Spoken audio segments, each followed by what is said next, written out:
అధిక బరువు అనేక సమస్యలకు కారణం. సాహితీ యోగా ఆన్లైన్ క్లాసులో జాయిన్ అవ్వండి. నమస్తే, వెల్కమ్ టు సుమన్ టీవీ. నేను పద్మిని. ప్రస్తుతంతో పాటు ప్రముఖ ఆధ్యాత్మికవేత్త, ప్రముఖ న్యూమరాలజిస్ట్, లక్ష్మీ నరసింహస్వామి ఉపాసకురాలు శ్రీమతి స్రవంతి గారు మనతో పాటు ఉన్నారు. మాట్లాడదాం అక్క. నమస్తే అక్క. నమస్తే పద్మిని. అక్క, ఎన్నిసార్లు చెప్పినా మళ్ళీ మళ్ళీ ఇదే నాకు రిపీట్ చేయాలి, అంత మ్యానిడేటరీగా ఉంది. ఎందుకంటే వైశాఖ మాసం విశిష్టత గురించి ఎన్నిసార్లు చెప్పాలి, ఎన్ని వీడియోల్లో చెప్పాలో తెలియనటువంటి పరిస్థితి. రేపు 26వ తారీఖు వాసవి కన్యకా పరమేశ్వరి జయంతి. అమ్మవారి గురించి చెప్పాలక్క మీరు. అలాగే పోతులూరు వీరబ్రహ్మేంద్ర స్వామి వారి జయంతి కూడా అదే రోజున, వైశాఖ శుక్లపక్ష దశమి. మళ్ళీ వైశాఖ బహుళపక్ష దశమి ఆంజనేయ స్వామి జయంతి. అమ్మో, ఏం వైశాఖ మాసం అక్క. చైత్రం అయిపోయిన తర్వాత ఎంట్రీ ఇద్దాం బాస్ అనుకుని వచ్చేసారు అందరూ. అసలు ఇట్లా మూకమ్మూడిగా అంటారు కదా. ఉగాది అనేది అందుకే. ఉగాది అంటే ఏంటి అంటే కొత్తదనాన్ని స్టార్ట్ అవుతుంది అని అనుకున్నప్పుడు, ఆ కొత్తదనం స్టార్ట్ అయినప్పుడు ఎప్పుడు ఎవరు ఆవిర్భవించాలో ఉద్భవించాలో వాళ్ళందరూ కూడా వచ్చారనమాట. అమ్మవారి గురించి ఒక్కసారి. వైశాఖము అంటే వైభోగము అనేయాలి అంతే. అద్భుతం. వైభవపేతమైనటువంటి మాసం. రైట్. అయితే అమ్మవారి గురించి ఒక్కసారి అంటే ఖచ్చితంగా వైశ్యులు అయితే చాలా చాలా వాళ్ళకి ఆరాధ్య దైవం కదా వాసవి కన్యకా పరమేశ్వరి అమ్మవారు. మరి అమ్మవారిని ఎలా మనం కూడా కొలుచుకోవచ్చు? ఎందుకంటే మీరు అనేక మార్లు చెప్పి ఉన్నారు, శ్రీపాదుడు కూడా అమ్మవారికి సహోదరుడు కదా. ఒక్కసారి ఆ వృత్తాంతం అంతా మీ ద్వారా తెలుసుకోవాలనుకుంటున్నాను. ఆ రోజు ప్రత్యేకంగా అమ్మవారిని ఎలా మనం కొలుచుకోవచ్చు చెప్పండి. తప్పకుండా చెప్తాను పత్ని. శ్రేష్ఠులు అంటారు ఇందులో. అంటే శ్రేష్ఠులు, వైశ్యుల్ని శ్రేష్ఠులు అని పిలుస్తారు. శ్రేష్ఠులు అని అంటే చాలా ఉత్తమమైన వాళ్ళు అని అర్థం. జనరల్ గా మనం ఎవరి గురించి అయినా చెప్పుకోవాలి అని అంటే ముందు బ్రాహ్మణుల గురించి చెప్తాం, అవునా కదా. వాళ్ళని ఇలా అనకండి, వాళ్ళకి ఇచ్చేది ఏదైతే దక్షిణ ఇస్తామో దాని గురించి మాట్లాడద్దు, బేరం ఆడద్దు అని చెప్పుకుంటుంటాం. కానీ జనరల్ గా చాలా తక్కువగా అంటే చెప్పుకోవాలి అని అనుకుంటే, విశిష్టంగా చెప్పుకోవాలి అనుకుంటే గనక, ప్రత్యేకంగా చెప్పుకోవాలనుకుంటే గనక మన వాసవి కన్యకా పరమేశ్వరి గురించి చెప్తున్నప్పుడు, అమ్మవారు చాలా ఇష్టపడి ఈ శ్రేష్ఠి కుటుంబంలో జన్మిస్తారు అనమాట. కుసుమ శ్రేష్ఠి అని ఉంటారు. కుసుమాంబ అనే దంపతులకు అమ్మవారు జన్మిస్తారు. అమ్మవారు నిజంగా అలా అనుగ్రహిస్తారా అని అనుకున్నప్పుడు మనం చూస్తే, మాతంగి మహర్షి అనుకుంటే అమ్మవారు మాతంగిగా పుట్టారని చెప్తాం, అవునా కదా. అలా అనుగ్రహిస్తారా అమ్మవారు అని అనుకుంటే గనక కలియుగంలో చాలా రీసెంట్ గా మనం చెప్పుకుంటే 10వ శతాబ్దము అని అనుకుంటే కనుక చాలా రీసెంట్ కదా అమ్మవారు జన్మిస్తారు. అయితే కన్యకా పరమేశ్వరి అమ్మవారిని మనం ఆవిడ అవతరణ గురించి మాట్లాడుకుంటే ఫస్ట్ మనం మాట్లాడుకోవాల్సింది ఏంటంటే సాక్రిఫైస్ గురించి. అంటే ఎప్పుడైతే రాజు ఆవిడ్ని చూసి మోహిస్తాడు అనమాట, నేను చేసుకుంటాను, ఎటువంటి పరిస్థితుల్లో నిన్నే చేసుకుంటాను అని అన్నప్పుడు ఏడుపు వచ్చేస్తుంది. లెసన్ ఉండేది మాకు. ఆవిడ అందం గురించి చెప్తుంటే అంత బాగుంటుందా అని అనిపిస్తుంది అనమాట. అలాంటి అమ్మవారిని మోహిస్తాడు. ఏం చేయాలో తెలియకపోతే ఆవిడ ఏం చేస్తారు అని అంటే అగ్ని ప్రవేశం చేస్తారు అనమాట. తనకు తాను అగ్నికి సమర్పించేసుకుంటారు. ఎందుకు అగ్నికి సమర్పించుకుంటారు అని అంటే, ఇంకా నేచర్లో కలిసిపోతుంది, శివుడిలో లయమైపోతుంది అనమాట. నగరేశ్వరుడు ఆయన అసలు యాక్చువల్గా ఆవిడ్ని ఇచ్చి పెళ్లి చేయాల్సిన వాడు నగరేశ్వరుడు.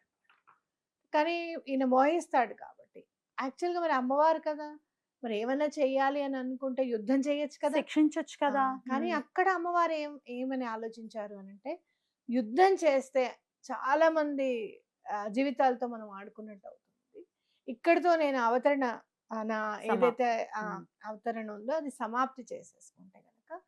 అలాగే ఇంకోటి ఇక్కడ మనం చూసుకోవాలి అని అంటే గనక, ఆవిడ చాలా ఎక్స్ప్లెయిన్ చేస్తారన్నమాట.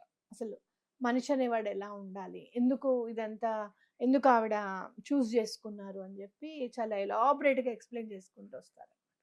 అది చదువుతున్నప్పుడైతే అసలు మనం అంటూ ఎలా ఉండాలి, మన వాళ్ళ కోసం మనం ఎలా ఉండాలి, అలాగే పక్క వాళ్ళ కోసం ఎలా ఉండాలి, ఎవరైనా మనల్ని ఇబ్బంది పెడుతుంటే మనం ఎట్లా అధిగమించాలి అనేది క్లియర్గా అర్థమైపోతుంది.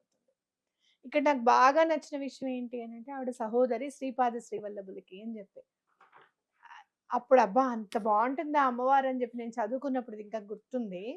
అది మొన్న మనం ఈ శ్రీపాద శ్రీవల్లభ చరితామృతంలో చదువుతుంటే ఈయన చెల్లెలు కాబట్టి కాదు ఆవిడ అంత మ్మ్. అందంగా ఉన్నారు మ్మ్. అని అనిపిస్తుంది అనమాట. ముగ్ధ మనోహర రూపము అని అంటే శ్రీపాద శ్రీవల్లభులదే. నువ్వు చూస్తే ఆయన ఇలా పెట్టుకొని కూర్చుంటే అవును. ఒక్కసారి ఆయన ముఖవర్చస్సు మీద మన కన్ను పడింది అంటే అలానే చూస్తూ ఉంటాం పద్మిని. బుక్ మామూలుగా ఓపెన్ చేయబుద్ధి కాదు తొందరగా, ఆ బుక్ వంకే చూసుకుంటూ ఉండాలనిపిస్తుంది అనమాట.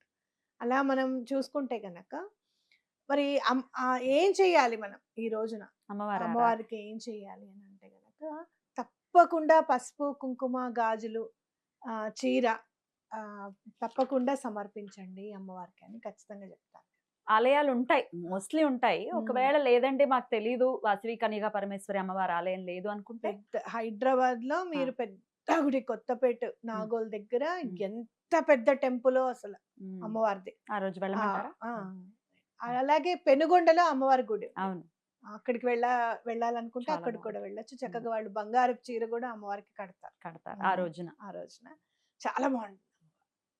అలాగే మీరు అమ్మవారికి తప్పకుండా మరి మేము అట్లా చీర అది మేము అలా ప్లాన్ చేసుకోలేదండి అని అనుకుంటే గనక 2 బ్లౌజ్ పీస్లు, మ్మ్. పసుపు కొమ్ములు సమర్పించండి. మ్మ్. పెళ్లి అవ్వాల్సిన వాళ్ళు ఎవరన్నా ఇంట్లో ఉంటే గనక మ్మ్. తప్పకుండా తలంబ్రాల బియ్యము, మ్మ్. పసుపు కొమ్ములు, పసుపు కుంకుమ, అలాగే 2 బ్లౌజ్ పీస్లు లేకపోతే చీర బ్లౌజ్ పీస్ తప్పకుండా సమర్పించండి. మ్మ్. ఎటువంటి పరిస్థితుల్లోనూ పెళ్లి నిర్ణయింపబడుతుంది అనేది గుర్తుపెట్టుకోండి. మ్మ్. అమ్మవారిని నేను రోడ్డు మీద నుంచొని అమ్మ నాన్న పోయినప్పుడు అనుకున్నా, అయ్యో నాకెవరు మ్మ్. సారే ఇచ్చే వాళ్ళు ఎవరు లేరు కదా మ్మ్. అని అనుకున్నాను అనమాట. ఒక రోజు అనుకుంటే అనుకోకుండా నేను ఒక ఫంక్షన్కి వెళ్తే మ్మ్. మా రిలేటివ్స్ కనపడి అక్కడ ఇస్తున్నారు శ్రవంతి 108 మందికి పసుపు కుంకుమ ఇస్తున్నారు రా అని చెప్తే ఆ రోజు ఒడిబియ్యం నింపింది అమ్మవారికి. జస్ట్ తలుచుకున్నంత మాత్రమే తలుచుకున్నంత అమ్మవారు మాత్రమే. ప్రసన్నం. స్మరణ మాత్రేణ సంతుష్టుడు దత్తాత్రేయ స్వామి. ఆవిడకి సహోదరి. ఆ సహోదరి. ఆయనకి సహోదరి కదా. అలాగే అమ్మవారు కూడా మ్మ్. కన్యకా పరమేశ్వరి అని అంటే పరమేశ్వరిని నిజంగా. మ్మ్. అందుకనే పెళ్లి కావాల్సిన వాళ్ళు ఎవరైనా ఉంటే గనక తప్పకుండా ఇది చేయండి. పసుపు కొమ్ములు, పసుపు కుంకుమ, మ్మ్. అలాగే తలంబ్రాల బియ్యం చక్కగా ఆవు నెయ్యి వేసి పసుపు వేసి కలపాలి. అలాగే 2 బ్లౌజ్ పీసులు లేదా అంటే చీరను చక్కగా వచ్చేస్తుంది. మంచి చీర 500-600 చక్కగా వస్తుంది. మ్మ్.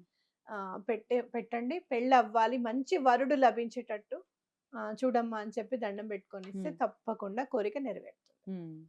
మరి ఇప్పుడు ఆర్థిక ఇబ్బందులు తొలగాలి అని అంటే కూడా అమ్మవారిని ఎలా పూజించాలి అని అనుకుంటే గనక ఒక 11 రూపాయి బిళ్ళలు, పసుపు కొమ్ములు మ్మ్. అమ్మవారికి సమర్పిస్తే ఆర్థికంగా ఎటువంటి ఇబ్బందులు ఉన్నా కూడా తొలగిపోతాయి అనేది మనం గుర్తుపెట్టుకోవాలన్నమాట. మ్మ్. ఓకేనా? ఓకే.